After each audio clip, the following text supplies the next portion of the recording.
Saya ingin berbagi pengalaman bagaimana awal mula saya dihubungi dan diminta oleh Pak Aris sebagai pelaksana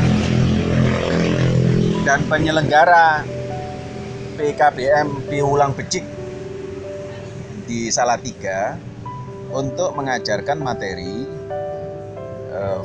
filsafat dan logika untuk anak-anak. Saya diminta untuk mendampingi anak-anak belajar filsafat dan logika. Yang pertama saya kaget dan tentu bingung. Kaget pertama, kenapa Pak Aris justru memilih saya? Tentu banyak orang-orang yang mungkin lebih mampu daripada saya. Dan bingung karena dari mana saya harus mulai? Saya nggak punya pengalaman. Meskipun pengalaman berinteraksi dengan anak-anak pernah beberapa kali, anak-anak SD, anak-anak remaja, itu memang saya lebih senang menghadapi mereka. Pengalaman saya mendirikan sekolah keliling tahun 2013 itu memberi saya sebuah pengalaman berharga bagaimana berdialog, bagaimana mendengar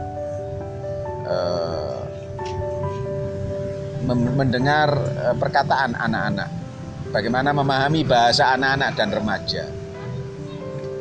Tapi untuk bagaimana mengajarkan filsafat, untuk mengajarkan logika kepada anak-anak, ini bukan hal yang mudah.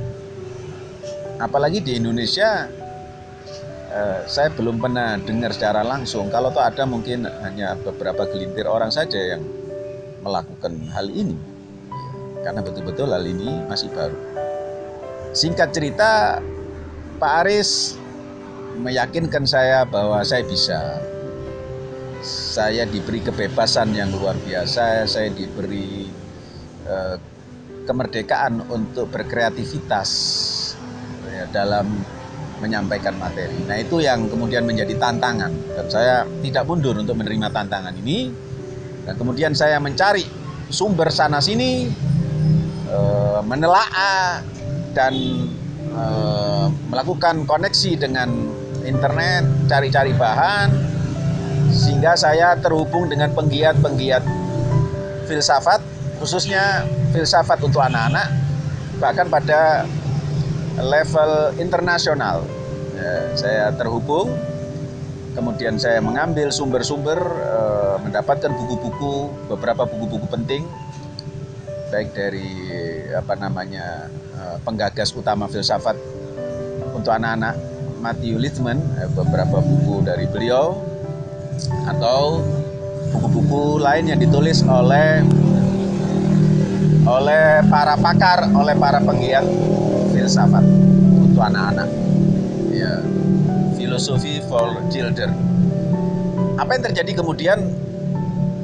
Saya mendapatkan inspirasi karena saya berpikir bahwa kalau kita mau mengajar anak-anak, sebaik-baik cara adalah mendongeng. Kalau tidak salah itu perkataan dari Einstein, ya, atau salah satu pakar, saya lupa, yang mengatakan bahwa cara terbaik untuk berdialog dengan anak-anak, untuk berbicara dengan anak-anak adalah dengan bahasa dongeng. Sehingga kemudian saya terinspirasi dengan pendongeng Sufi terbaik, yaitu Attar Naisaburi, yang punya cerita Mantikut Tair, rapat burung. Ya, dia cerita tentang bagaimana ada 1000 burung yang kemudian ingin berjumpa dengan Raja Burung. Tapi untuk berjumpa dengan Raja Burung itu harus melewati 7 lembah itu. Dari 1000 burung ini ternyata masing-masing izin mundur, tidak mau ikut, karena untuk menuju 7 lembah itu punya resiko-resiko yang luar biasa. Dan hanya 30 burung yang sampai kepada puncak perjalanan melalui 7 lembah itu, dan kemudian masing-masing mereka menjadi burung yang sakti. Nah, kisah ini saya jadikan pintu masuk sebagai dongeng kepada anak-anak. Nah, di tengah perjalanan itu, disitulah saya memberikan pembelajaran, disitulah anak-anak tidak terasa mendapatkan dialog-dialog logis, kisah-kisah logis, dan disitu saya ajak anak-anak berbicara. Saya berikan juga kombinasi, ada tontonan film-film pendek yang terkait dengan pentingnya berpikir kritis, berpikir kreatif, berpikir simpatik. Alhasil kelas menjadi hidup, meskipun saya belum pernah bertemu tetap muka dengan anak-anak, tapi anak-anak menyambut dengan antusias. Mereka berbicara, mereka tertawa, mereka memberikan tanggapan, mereka ikut meramaikan suasana kelas, sehingga saya berpikir ternyata memang benar bahwa anak-anak kita terlahir di zaman yang berbeda dengan kita, dan kita tidak bisa didik anak-anak kita dengan model pendidikan yang lama, yang hanya mengandalkan hafalan. Anak-anak hanya disesaki oleh informasi saja, tapi mereka otaknya tidak dibangkitkan, tidak diajak berpikir, tidak diajak untuk menyelesaikan masalahnya, ya. Dan ketika anak-anak dipercaya, ternyata anak-anak itu lebih hebat daripada kita pemikirannya. Itu barangkali pengalaman saya ketika